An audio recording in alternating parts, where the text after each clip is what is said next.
Hello everyone, welcome back to my channel. तो दोस्तों, स्वागत है आप सबका हमारे चैनल पे, जहां हम बातें करते हैं फैशन, ब्यूटी, लाइफस्टाइल, पूजा पाठ से जुड़े हुए ऑल इन टॉपिक पर। और मैं आपके साथ शेयर करती हूँ अपनी लाइफ का एक्सपीरियंस। फ्रेंड, जय श्री कृष्णा, राधे राधे। कैसे हैं आप सब? आई होप आप लोग अच्छे होंगे। मैं भी बिल्कुल ठीक हूँ। आज का वीडियो विशेष है। आज मैं आपको बताने जा रही हूँ अक्षय तृतीया जो है वो संपूर्ण पूजन विधि कि कैसे हम जो है वो पूजन करें। और वैसे मैं इसकी डिटेल में और वीडियो बना चुकी हूँ, तो फिलहाल मुझे लगा आपके साथ पूजन विधि शेयर कर देती हूँ, क्योंकि कमेंट आया था कि दीदी जो वीडियो आपने बनाया उसमें जो है हम पूजन विधि नहीं समझ पाए हैं, तो आप पूजन विधि हमें समझाएं। तो हो जाता है कभी कभी। एक्चुअली होता क्या है कि एक लिमिट है यूट्यूब पर बात करने की। मैं बहुत ज़्यादा देर तक यहाँ बात नहीं कर सकती, क्योंकि वीडियो लंबे हो जाते हैं। लिमिट ये है कि वीडियो लंबे हो जाते हैं। तो चलिए शुरू करते हैं। मैं आपको बताती हूँ कि पूजन की संपूर्ण विधि क्या है, शुभ मुहूर्त क्या है। वैसे तो एक बात कही ये जाती है कि अक्षय तृतीया के लिए आपको मुहूर्त और पत्रा देखने की आवश्यकता नहीं पड़ती है, आप ऐसे ही पूजन कर सकते हैं। लेकिन उदया तिथि देखी जाती है, तो मैं ये आपको बता देती हूँ। तो अक्षय तृतीया जो है वो वैशाख माह के शुक्ल पक्ष की तृतीया को हम लोग मनाते हैं, जिसे अक्षय तृतीया कहते हैं। इस दिन से चंदन यात्रा शुरू होती है। इसी दिन जो है वो पट खुलते हैं बद्रीनाथ के। इसी दिन श्री बिहारी जी के पैरों के दर्शन करवाए जाते हैं। और इसी तरीके की कई मान्यताएं हैं। भगवान परशुराम का जन्म भी जो है वो इसी दिन हुआ था। तो इस तरीके की कई मान्यताएं हैं। तो चलिए मैं आपको पूजा की विधि बता देती हूँ। तो उदया तिथि में मनाया जाता है। तो सर्वप्रथम यह है कि हम सुबह उठकर स्नान करके निर्वृत्त क्रिया से जो है वो निपट कर मंदिर में आए। अगर घर के जो भी लोग पूजा कर रहे हैं, कोशिश करके साफ़ और स्वच्छ वस्त्र धारण करें।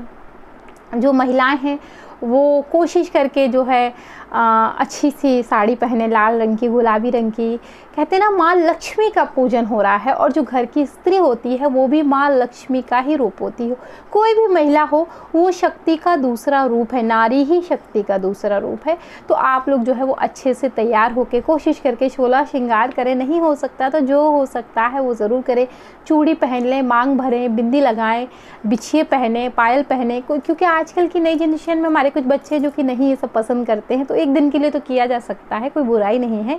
नहीं पसंद है तो आप एक दिन के लिए कर सकते हैं। तो इस तरीके से श्रृंगार करें। मंदिर में बैठे एक चौकी लगाएं। चौकी पर लाल या पीले रंग का वस्त्र बिछाएं। अष्टदल कमल अवश्य बनाएं चावल की सहायता से। श्री हरि विष्णु, माता लक्ष्मी, गणेश जी को एक साथ स्थापित करें। तीनों को साथ में बिठाकर जो है विधिवत रूप से आप जो है स्नान करवाएं। नए वस्त्र हैं तो धारण कराएं। नहीं नए वस्त्र हैं, क्योंकि लॉकडाउन चल रहा है, तो जो वस्त्र हैं वो पहनाएं। नए वस्त्र रूपी कलावा उन्हें अर्पित करें। मैं हर पूजा की वीडियो में आपको ये बात बताती हूँ। माँ का श्रृंगार करें। कोशिश करके जो है उनको अगर हो सके मिल जाए तो श्रृंगार की सामग्री अर्पित करें। अगर नहीं मिलती है तो कोई बात नहीं, जो है आप उसमें पूजा करिए। कलश की छोटी सी स्थापना कर लीजिए। मैंने हर वीडियो में बताया है कि मिट्टी का एक बार आप कलश इस्तेमाल करते हैं, आप दोबारा उसे रीयूज़ नहीं कर सकते। या फिर आप पीतल का या तांबे का कलश भी रख सकते हैं। कलश रखने की विधि बहुत ही साधारण सी, आप आराम से रख सकते हैं। कलश रखिए, जल गंगा जल लगाइए। लौंग, सुपारी, इलायची, पान, पुष्प, कच्चा दूध या औषधियाँ, आपको सर्व औषधियाँ मिल जाती हैं तो आप वो भी डाल सकते हैं। जो भी उपलब्ध है उससे आप कलश की स्थापना करिए। कटोरी में चावल भर के रखिए। ऊपर एक दीपक जलाइए। नारियल नहीं रखना है आपने, सिर्फ दीपक जलाना है।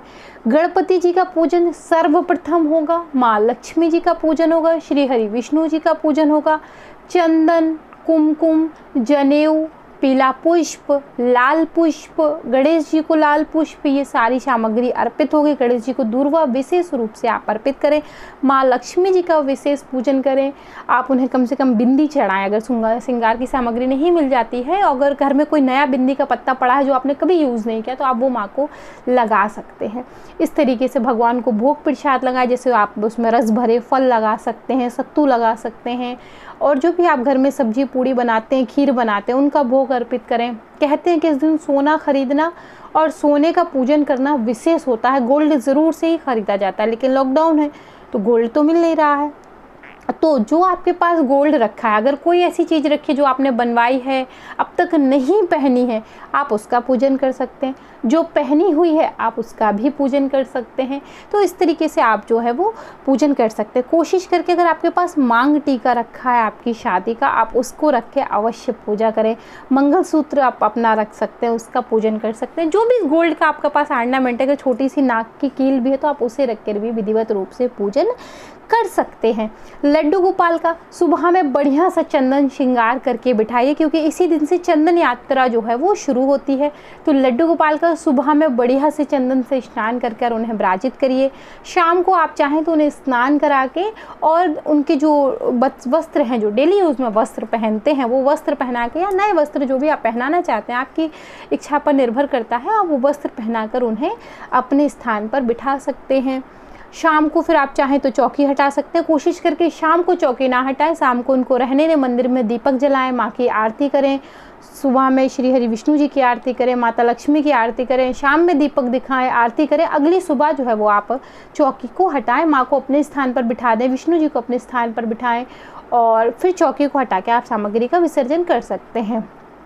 अष्टदल कमल के जो चावल है, अगर आप उन्हें सफ़ेद रंग के चावल से बनाते हैं, तो उनमें कलर नहीं ऐड करते हैं, तो उसे आप यूज़ कर सकते हैं।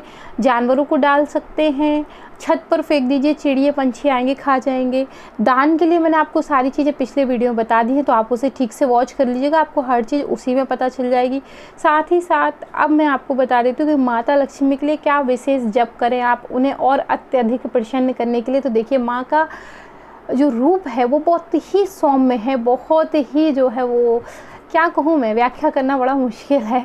तो आप थोड़ी सी भी भक्ति से पूजा करते हैं तो माँ प्रसन्न हो जाती हैं और आप बहुत ही आसान तरीके से माँ को जो है मना सकते हैं, थोड़ी सी ही सेवा से। फिर भी आप चाहते हैं तो कमल गट्टे की माला से ओम ह्रीं श्री कमले कमलाय प्रसिद्धि प्रसिद्धि महालक्ष्मी नम मंत्र का जप कर सकते हैं, या श्री महालक्ष्मी का। तो जो भी आपको महालक्ष्मी के मंत्र है, वैसे जो मैंने आपको पहले वाला बताया, आप उससे विशेष रूप से चाहें तो 1 माला, 2 माला, 4 माला, 6 माला, जो भी आपको करनी है कमल गट्टे की माला से करें। किसी कारणवश, वैसे लक्ष्मी का जप हमेशा कमल गट्टे की माला से ही होता है, अगर नहीं है कमल गट्टे की माला तो जो भी आपकी माला है आप उससे कर सकते हैं, कोई परेशान होने की ज़रूरत नहीं। स्फटिक की माला मिल जाती है तो आप उससे कर सकते हैं। श्री हरि विष्णु जी का जप करें आप, तो मैंने वीडियो में सारी चीज़ें क्लियर की हैं ऑलरेडी, तो आप उसमें जो है वो वॉच कर सकते हैं, चेक कर सकते हैं। और ये मेरा नखून जो है वो टूट गया है, क्योंकि आप लोग जानते हैं कि मैं हमेशा ग्रंथ पढ़ती रहती हूँ तो नखून नहीं काटती हूँ, तो ये अपने आप जो है वो टूट गया, तो थोड़ा सा अंतर समझ में आ रहा होगा। कमेंट बहुत आ रहे हैं इसके लिए। तो फ्रेंड्स, इस तरीके से आप अपनी अक्षय तृतीया मनाएं। कोशिश करें अगर कोई बर्तन मिल जाता है, जैसे कि स्मार्ट बनिए वगैरह हैं, इस टाइप का अगर कुछ आपके यहाँ छोटा आउटलेट खुलता है और आपको कहीं छोटा मोटा कटोरी ग्लास टाइप का कोई बर्तन एक मिल जाता है तो कोशिश करके ले लें। नहीं मिलता है बिल्कुल मत परेशान हो, आप एक सिक्का रख के भी उसका पूजन कर सकते हैं, वो भी लक्ष्मी के स्वरूप ही होते हैं। कोई बर्तन ऐसा रखा है जो कि अब तक आपने यूज़ नहीं किया, नया, वो हमारे होता है घर में, माताएं बहनें नए बर्तन ला के रख देती हैं, यूज़ करना भूल जाती हैं, तो आप उनका भी पूजन जो है वो विधिवत रूप से कर सकते हैं। तो फ्रेंड्स, उम्मीद करती हूँ कि आपको जो है, अब फ्रेंड नहीं बोलूँगी, मेरे बहुत से सब्सक्राइबर्स को कमेंट आ रही थी, आप फ्रेंड बोलते हैं ऐसा लगता है पराया कर दिया। जी नहीं दोस्तों, पराया नहीं किया है, सब अपने ही हैं, वो कभी कभी हो जाता है, कोई बात नहीं, मैं ध्यान रखूँगी। तो आप जो है इस तरीके से अक्षय तृतीया पर पूजन कर सकते हैं।